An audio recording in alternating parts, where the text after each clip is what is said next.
Ladies and gentlemen, did you know that there are more billionaires in the world than chess grandmasters? The GM title in chess is one of the rarest forms of excellency that you can achieve anywhere, frankly speaking. And I don't have it.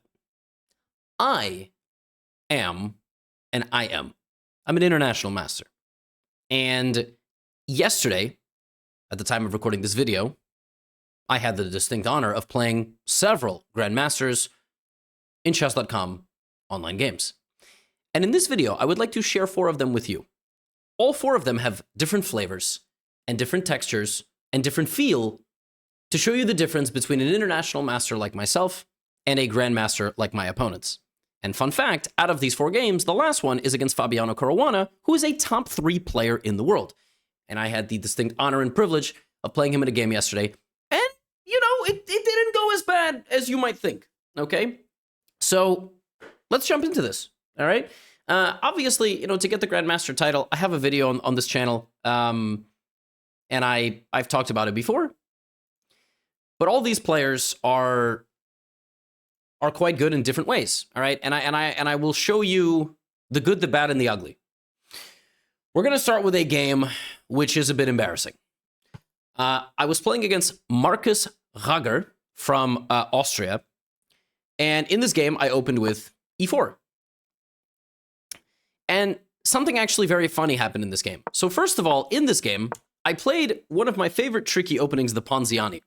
If you don't know the Ponziani, I have a video on YouTube called The Best Beginner Chess Opening, and it is the Ponziani. For beginners, it is a spectacular opening. I also have a Ponziani course on Chessly, my educational platform. If you are a beginner, I highly encourage you to finish watching this video and go check out the Ponziani. I don't care where. It doesn't have to be on Chessly. It could be anywhere. Now, my opponent played knight f6, and here I decided to get a little bit exotic. Pawn to d4, knight takes, and I should not have gotten a little bit exotic. And I'm going to tell you why. So I mixed up something. I was playing too quickly, and what ultimately happened was I got myself into a much worse position as early as move 5. I mixed up my openings. Yes, it happens at the international master level as well. And like I said, this game is particularly embarrassing, and we're just getting started. I have a playlist on my YouTube channel called How to Lose at Chess. And it's low-level games, and this was a low-level game for a while. I think what I thought I was supposed to do was pawn takes, e5, knight e4, and here, queen c2.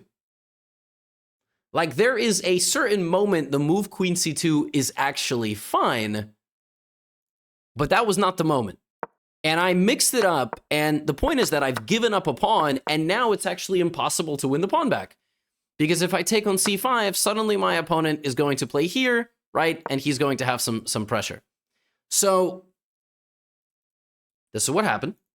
And I was like, oh, this is pretty terrible. So my opponent took on d4. I took on e4. We traded. He went queen e7. We traded, and we traded like this, and I'm much worse.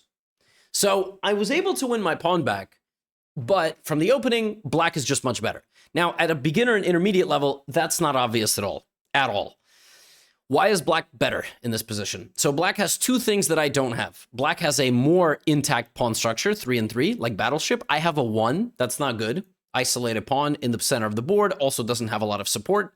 Number 2, black has the bishop pair. And when one side has 2 bishops versus a bishop and a knight on an empty board, the impact will be felt, okay? So my opponent plays bishop e6. I develop my knight. My opponent castles the long way, immediately putting pressure on my pawn. I defend, and my opponent does this. So far, so good. What's funny is the computer hates that move. The computer really didn't want the rook here for some reason. But I castled, and my opponent went f6, and I played rook e1. And, you know, this was our position after about 17 moves. So I knew that I was worse. I knew that my position was not particularly good, and I would basically be defending the entire game. But that's not, I mean, that's okay, you know? And like I said, this game is going to be embarrassing, and we are just getting started. So my opponent went a6, just kind of a waiting move, nothing really there. I slid my bishop forward. Again, I'm worse, but I'm not like losing right away. So I'm just sort of waiting. I'm waiting for black to prove the advantage. So he comes forward with the rook. I kick out his bishop. I'm more than happy to trade. He didn't want to trade. I started, pushing forward. Rook moved back, and I started walking my king out of the center so that it would be safe, and this is what I did. Now again, you'll notice that the advantage has hovered around -1 for the duration of the game. And suddenly, Marcus lashed out, and I was like, wait a minute, I don't think that's a very good move. So every time a pawn moves in a chess game, you got to think, what is the point? What gets stronger and what gets weaker? The pawns, the squares behind the pawn get weaker.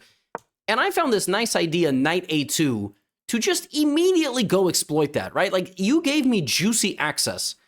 And that's exactly where I'm going. Now here, I played this move, which is okay. It's not the best move. And then I went for this, but I actually thought I blundered. So my opponent here caught me with a tactic. I was attacking the pawn on c7, right? And my opponent went check and pinned my rook to my king. So right away, I thought, I'm losing. I'm going to lose my rook. But I did what any normal person would do. I took the pawn with check, and then I was like, well, I might as well take another pawn because I'm going to lose my rook anyway, right? But then I was like, wait a minute. Wait a minute. I'm down a rook. But I have a bishop, I have an extra pawn, and my pawn is 3 squares away from queening, and on top of that, black's king is completely stuck on the last rank, which is really good in an endgame if you're the offensive side. And last but not least, my king can run. My king can make progress. Now, I want to show you the difference between an IM and a GM. A GM in this position, probably with the white pieces, starts realizing, this position is winning. I don't have to stress anymore. I just have to find the way to do this. Now, a GM with the black pieces starts getting creative defensively. So my opponent actually blundered, and I took a pawn, and then I went here, and I went here, and I just thought, wait, I'm just completely winning. And I am completely winning. I have a passed H pawn, I have a passed D pawn, and I have an active king, which can either go infiltrate, right? But black, he got very creative here. He went rook d7. He sacrificed the pawn to activate his king. His king can't just sit on the back rank. Now, at this point, probably I should start marching up. But another thing here, right? I'm getting, I'm winning, but it's not so clear how, right? Because you're gonna watch. So he's attacking my pawns. I'm like, I don't want to give him my pawns. All right. He goes rook c3, and grandmasters are quite decent in scrambles. Here, I played rook f8, and I mentally was like, I'm going here, and the game is over. I'm going to get rid of this rook. He gave me a check, and I had 15 seconds, and what I was like, I cannot block. I can't block this check, because if I block this check, he's going to pick up my pawn, right? But actually there, I can back out, attack his rook, and attack here. I just needed to be clutch. I wasn't clutch. Right? I went forward to push. I got my pawn forward. Again, this doesn't quite work.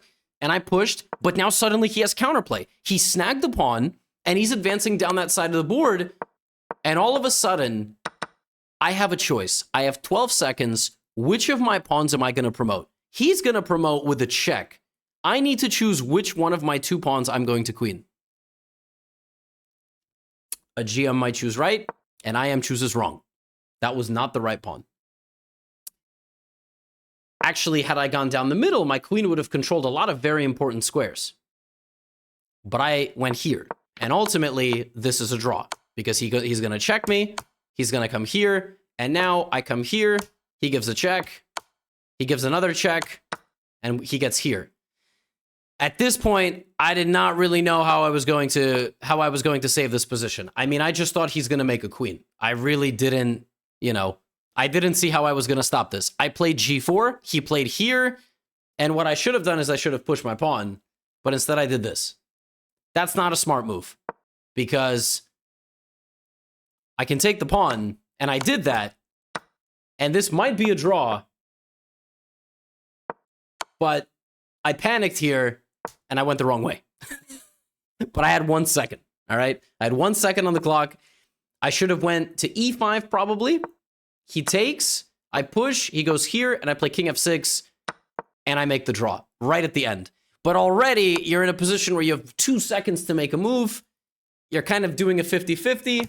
I went here, now I'm losing.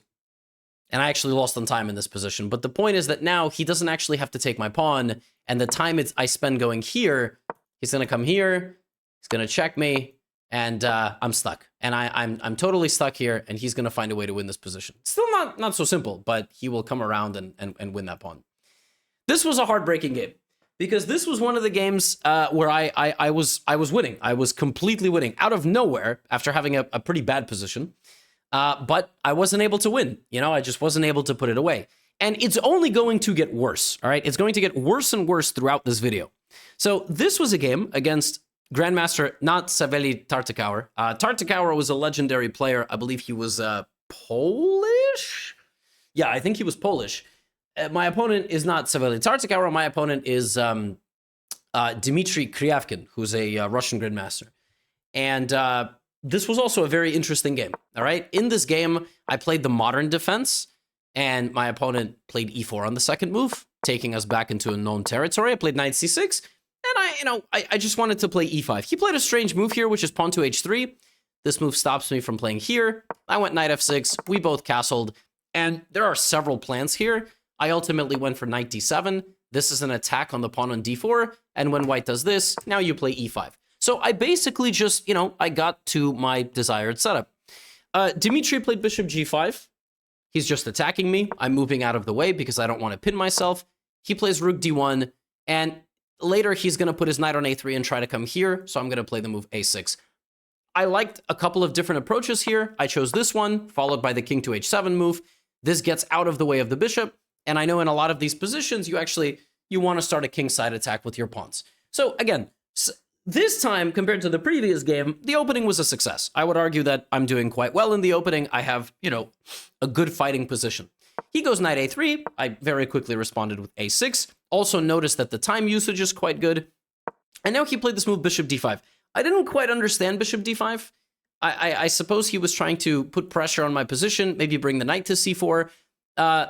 What the computer wants me to do here is open up the center, and then it wants me to play this move f5. It just wants me to immediately launch forward. And there's actually even a sneaky idea, could be, potentially, which is lock away his bishop. That was a bit tough. I never know. And again, the Grandmaster player here with black might sense the moment. I respected my opponent, and I sort of retreated, kind of trying to bait my opponent into this trade, which, he did oblige. But a strong player recognizes that white's play is sort of uncoordinated, and immediately, and by the way, dare I say, look at my last moves, pawn to h6, king h7. It's quite clear that at some point I would like to play the move f5. I just didn't feel if this was the moment, if this was the moment and if I'm getting too aggressive. But okay, it doesn't really matter. The position that we got was very, very reasonable. He has some pressure on my position, but I have some pressure on his position. I also have the two bishops. We just saw the position that I played, right? In the opening, kind of see the power of two bishops. So I was hoping to achieve a similar thing. He went here, I went to g5, and I set up a threat. I set up the threat of bishop takes h3, and to my shock, he allowed it. Now, I don't think he blundered this, right? I don't think this was a blunder. But what he was trying to do is he was trying to get me to take, so he could take and set up a tactic. And I went into that. I took, attacked his bishop. He went here. That was his whole point, and I blocked. And I thought I got to a good position. And I did. I did get to a good position. But what's funny is a much simpler way to call this bluff is to completely stop this move with c6. c6 and some sort of bishop h3. Now, when we reached here, what happened in my mind, he grabbed the second pawn, and I backed out of the position, and I was ready for him to go back, and then I would start some sort of attack. But I am down a pawn, right? I am down a pawn. Now, the move he played here absolutely shocked me. He gave me his rook. I was like, what? He must have disliked retreating so much because he didn't like that my attack would build up, and he didn't like my bishops. He was like, I'd rather give you a rook and get to this position than keep a rook on the board. Now, when this happened in the game, I felt like it was the wrong, you cannot just give up a rook willy-nilly. A rook is a rook. But here, suddenly, I was like, okay, am I playing for an attack? I went for an attack on his king. Do I still do that? Right? Am I still... Okay, my pawn is hanging. Let's take care of that first. Actually, actually, apparently I can play f5 now. And if he takes on c7, I just start my attack again, and this knight is just sort of venturing off doing nothing. All right, I mean, I'm human, so I defended, and now I have this position to work with. So I didn't know. I was like, do I play queen f4? What do I do? I went queen f4. I thought this was a really nice move, and I forced his knight to go all the way back. But suddenly everything is protected, and I just didn't know. I was like, okay, well, I can't mate him anymore, but do I keep attacking? Like, do I keep trying to? And that's what I did in the game. But he played a move here that really, really caught me off guard. He went here. And again, keep in mind, I don't play the game with the evaluation bar. So right away, I'm having nightmares. I'm like, oh my God, the pawn's going to get all the way down here. It's going to queen. It's going to take my rook. It's going to take my other rook. It's going to take my king. So right away, I'm like, oh, I got to stop this. I need to stop. Like, how do I stop this? Like, I'm not mating him anymore. I'm pushing the pawns, but where are they going? How do I activate my rooks? How do I get my rooks to do anything? What are my rooks even supposed to do? Are they supposed to play defense? Are they supposed to play offense? Right? Like, so I tried to rip open the position because I was like, well, he's going to try to push his pawn. You know, I need to start my some sort of attack. He went bishop d3, and then he played a5. And now, you know, my worst nightmare is coming true. I started this attack, but, well, I think you kind of know where this is going. Where this is going is I kind of kept pushing. Suddenly, I'm not even better anymore. He has a pawn extremely well protected, right? Very, very annoying to deal with. And in this position, I have one trick. I didn't see it. You know, instead I backed out of the position. But suddenly here comes a fork. And here I could have been a little bit better, but I was already kind of like, well, if I take, it's going to be something. I just played a random move and I resigned because he's just going to take my bishop. How fast that spun out of control, you know? Like in the span of 10 moves. I mean, this was the position 10 moves ago. His knight was restricted. The center was kind of closed. All he had was one pawn. And as a grandmaster, that's literally all he needed to throw me off. He just started pushing his pawn. He just started letting me know he doesn't believe in my attack. And this pawn is just always going to stand there. It's just going to stay. It's going to linger. Now, you'll notice the computer is completely unafraid. The computer is like, here. I mean, I would have never played this move in my life. A5, now the computer's like, rip open the center. If he takes, you take on c3 with an attack on the queen. The computer is like, this is going to take a millennia. It's going to take forever for white to get all this going. All right? But the second I saw this, I went full panic mode. And I respected the position so much and reacted the wrong way. And that just shows the difference. That shows the difference. I chose the wrong plan, right? I chose the wrong plan, and I was punished for it later in the game. Now, the next two games. So these two games, I had the upper hand. In the next two games, you're going to kind of watch like two very strong players. And like I said, the last one is against Fabiano Caruana. I mean, I should lose this game 39 times out of 40. I did beat Fabiano once, but that was a miracle. E4. All right, my opponent in this game is Martin Kravtsev. I think he's Ukrainian. I mean, based on his flag, but he could be from somewhere else. Let's see. Martin is Ukrainian. Yes, and he's born in 1990. So he's a few years older than me. Several years, because he's 35. So, by the way, it was another Ponziani. This time I played it correctly. And, you know, this time, and again, Ponziani, even at Grandmaster level, is getting some pretty nice positions. Okay, so in this game, I guess, you know, in the previous games, I had a winning advantage. Here, I just had a slightly better position from the opening. Martin misplayed the opening. E4 is a very natural move, but it's not a good move. And then I went here. And the point is that now I will blockade on this square and be very happy. He went bishop here. We traded queens. And this was the position from the opening. He defended his pawn, right? So here again, it's blitz. So I have to choose a plan. I don't have that much time to choose a plan. He has to choose a plan. So I was like, should I advance my pawn? Should I put my knight? I was like, I'm going to put my knight and put my bishop. And I realized that doesn't work. If I put my bishop on f4, he's going to play this ridiculous knight d5, which defends his pawn and attacks my bishop. And my bishop could get overrun by pawns. So that's no longer working. So then I thought I should play bishop e2 and castle before deciding where anything else goes. Maybe. Then I was deciding, okay, do I put my knight out this way right? Like, how am I finishing up my development? I thought, again, b4, b5 also looked relatively reasonable. I just didn't know, do I play b4 and then b5? Do I play b4 and leave it? Do I play b4?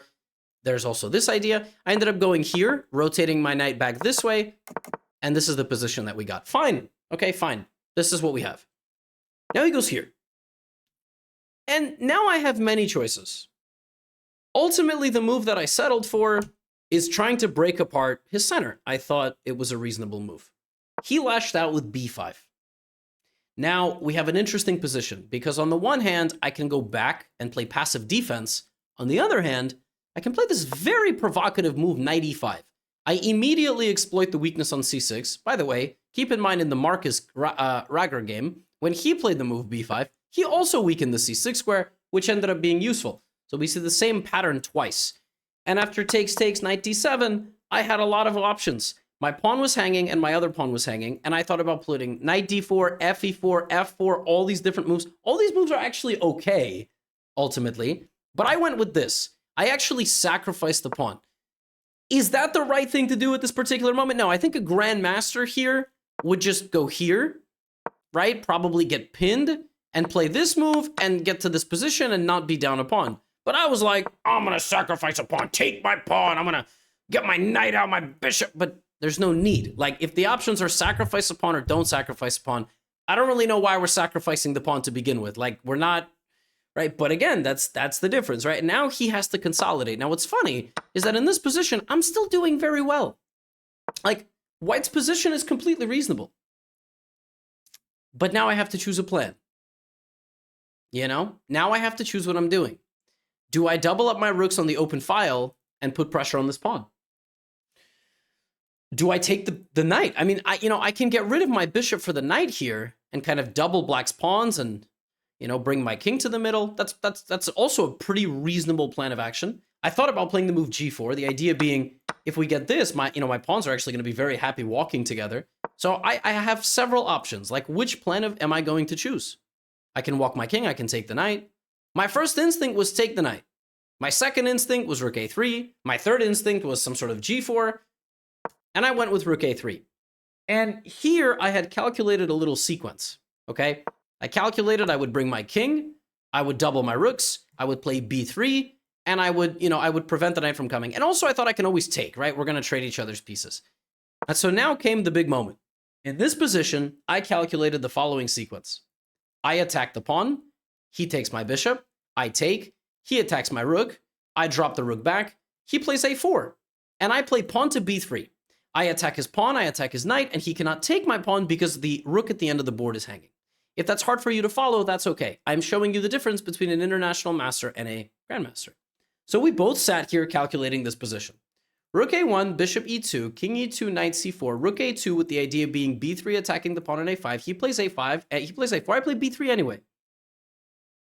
And we both went there together. I thought here and I'm good. What I missed is a ghost move. In this sequence, there is a move that looks very counterintuitive, but works like a charm. The knight jumps in between the rook. And that move I did not see from a distance. And the point is that now when I get to take, in my mind I was like, well, then I'm good. He plays knight b3. And now I have to move my rook. And he maintains his extra pawn, and I'm losing. I'm losing because it's just about the worst possible pawns. A pawn on the outskirts of the board, right? And now he has a very easy game plan. He's going to bring all his pieces. I'm a pawn down. I don't have a good position. And I lost in a few moves. But it's just so interesting. I gave an inch, and he took a mile or a kilometer, because he's not American. But also, it's just like practical decision-making. There is no need to play the move f4. You can just go here and then here. That would have been completely sensible. But I saw this idea and I thought, well, I have activity and bishops and everything. And even here, I contemplated this. But this just shows you it all comes down in chess to 2 or 3 good decisions at the right moment. That's what it comes down to. And we both looked at a long sequence of moves, and he saw it more accurately than me. And especially in blitz chess, the margin, for mistakes like this is, you can't make mistakes like this. You can't do it. And knight a5 and oops. And now that's it. I could have defended here a little bit better, but already when it got here, I just thought, well, that's a wrap. Now, the last game that I'd like to show you is obviously the difference between an international master and a top 3 player in the world, right? So this is what we're going to look at. I played Fabian a couple of games. He challenged me after the Title Tuesday tournament on chess.com. He was 31.99, and I figured, let's play Fabiano, and if he beats me, he'll get to 3,200. So I played one of my favorite openings against him. I played the French defense, but I played this variation where I double my pawns like this, and then I play knight c6. Now, Fabiano knows everything, so Fabi played the exact best way. He played in a way that actually, I think Gary Kasparov played many, many years ago. And I just developed. He took my pawn, we traded, and we got to this position. And, from the opening, I actually was like, wait a minute. Fabi has nothing here. Like, this is just an equal position. I'm equal with Fabiano after 13 moves. I mean, I should frame this on my refrigerator. Well, I also won a game once, but King e7. And the thing when you play guys like Fabiano is they are always finding resources. You're going to watch in this game as Fabi reacts to all of my good moves and all of my, kind of like all of my attempts to liquidate the position and kill the game. And you'll just watch how he applies pressure on every side of the board. And he does it so fast, right? Every move he makes is in a second. Plays g4 here. Wants to take some more space, centralize his knight on the light squares. I played this move. I was very happy with this move. h5 is a great move. This is getting rid of my weakness and also activating my rook. I'm no longer going to have an h-pawn, but we're going to be trading it off. He goes here. Now, at this point, a mistake here by black would be to take, and take. Because white would just get pure infiltration. But not a bad move. It's just to play f6. I keep the rooks in a state where they're staring at each other. Fabiano goes knight e4, and I just brought my king forward. This was a slight inaccuracy because he can play this move. I actually thought here about playing the move b6. I ultimately didn't do it. But king e6 and Fabi, rotated the knight out of the center of the board. That's not the best move, but it's a move. Knight g3 and something like knight f5. He's obviously trying to put some pressure. Now, I saw the knight is coming here, so what did I do? I played knight e7. He brought his king. Now, probably what I should have done here is sensed that a clamp was incoming and just broken out. I probably should have just gone for f5 right away. Like I already said, when you play guys this strong, you need to be clutch at the right moment.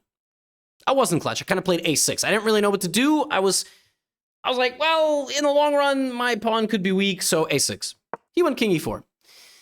I was a little bit annoyed, and I was really hoping I could somehow get my knight to kick him out, but I can't, so I went here. He played f3. He got the exact formation that he wanted. And maybe what I should have done here is I should have just played knight c8. And the idea of knight c8 is that I could move my bishop and put my knight on d6 and kick him out. But now it's a big moment. I don't know what to do. So I thought for a little bit. I played rook f8. That doesn't change anything. But I don't know what I'm supposed to play in this position. He does. Every move he's playing, he's sort of pretending like he has everything under control.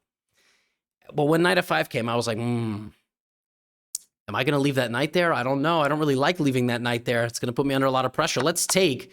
And my gut told me his double pawns can't possibly be any good. Now the question is, where do I retreat my king? And the thing is, against top players, it's always a riddle. Do you go this way? Well, if you go this way, you could stop a rook infiltration because you're going to, but if you go this way, there's a lot more space this way. But if you go this way, you're in the middle of a pin. But if you go this way, I don't know. So I went here. Wrong choice. Should have went to d7. Also at this point, Fabi has a 30-second time advantage. Here comes more resources. More resources. He's trying to play c5. Now, the reason why king d7 was the best move is because if c4, I can play king c6, and I can stop that. But you have to be so alert at all times. I end up going here. He goes c4. I'm like, oh, man, what do I do here? I can't move my c-pawn. I can't play bishop e7 because I allow an infiltration, which will lose me the game. First, he will take my rook, then he will play here. So I'm like, okay, b6. And 25 moves into the game, I lose. This whole plan, this whole walk, all of this led to this moment of me playing the move b6. Because he can't take, by the way. He cannot do that because ultimately I will trade with him. He also can't play like take, and bishop b6. This would just be bad.